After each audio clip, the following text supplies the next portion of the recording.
Hey guys, Alien Matt again, and just wanted to add one more video for the building of 6-scale models. Again, facebook.com/6th vehicles. TH is capital.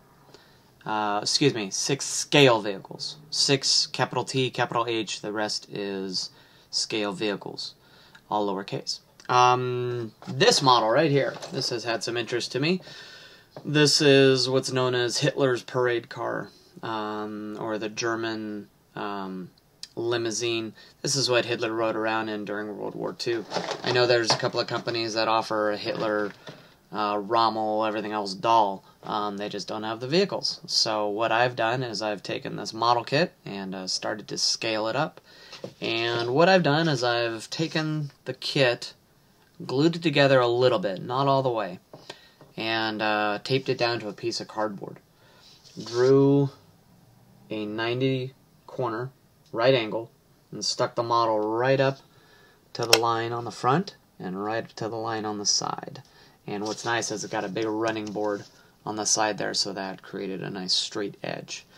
And with the measurements on here, what I've done is I've made, trying to get this with the sun, a couple of hash marks all the way down the end of the fender, because curves, that can be really hard sometimes. So you can see those little marks right in there. You can see my 90-degree corner, and you can see some measurements. And what I've done is I've done those at, I think they were 1/8 of an inch increments. And then what I did is I took that measurement of the 1/8 inch and scaled it up onto a piece of graph paper. And I've made center point for the bumper right there. Center point for the car. You can see that line right there.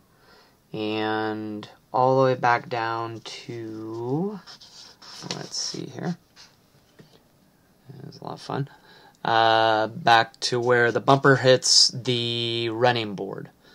And I've taken all those little hash marks and I've scaled them up to doing the mathematic on the first video, and I created this.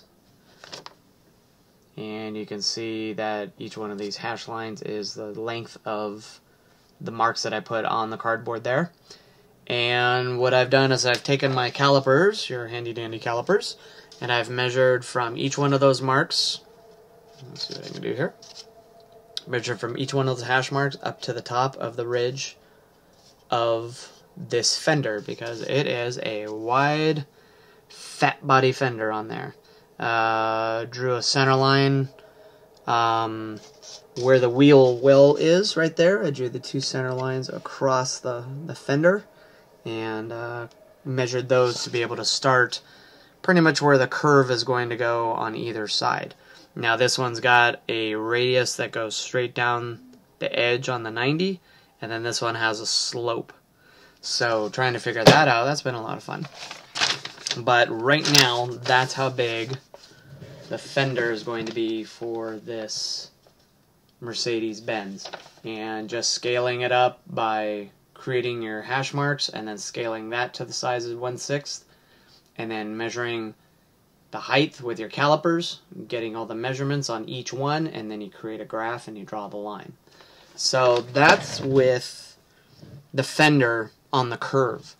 With the downslope, that's going to be even more interesting. I'm going to have to do the hash marks on the front and then have a long line going across to find out where those hash marks hit.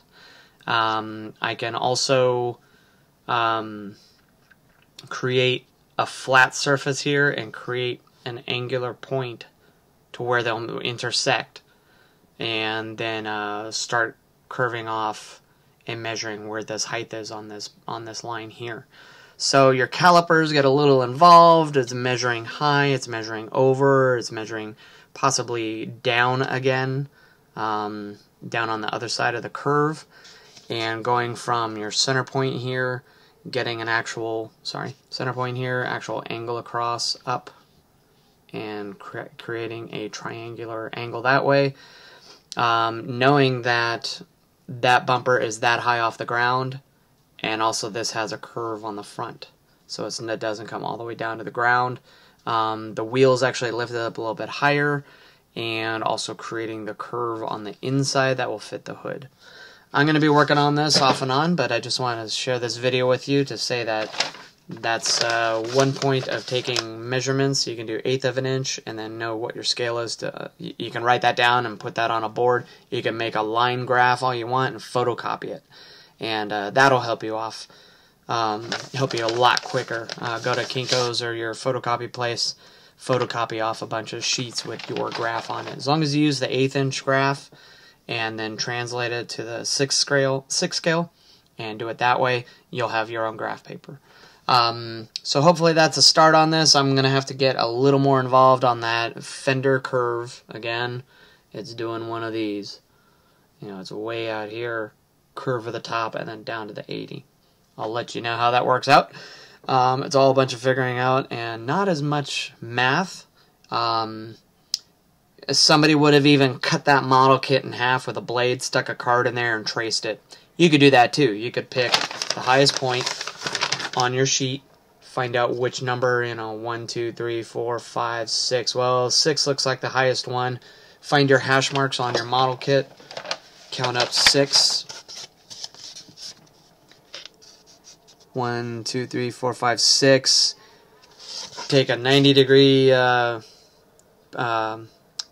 plastic compass or something and cut right into it. Put a piece of paper in there and draw the curve on it. That's why I don't build many model kits. I get them and then I scale them. And then people are like, oh my god, you're cutting a model kit. There's plenty of ways to repair them. So that's another helpful tip. Hope this helps out, and I will talk to you again.